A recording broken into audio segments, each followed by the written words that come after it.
Assalamualaikum dan salam sejahtera. Saya Khairina Isyirah selaku Guru TVPSS SK Tosaja. Boleh cikgu perkenalkan diri? Boleh.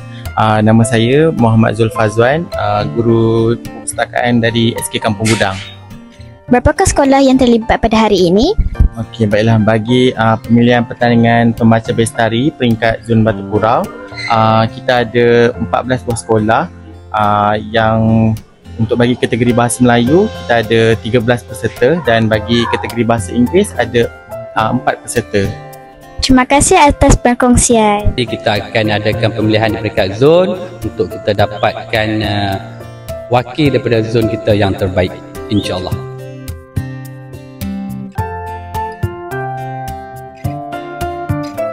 Nampaknya sekian dulu siaran kita pada hari ini. Semoga pemilihan ini menjadi asas kecemerlangan kepada setiap peserta. Sekian, terima kasih.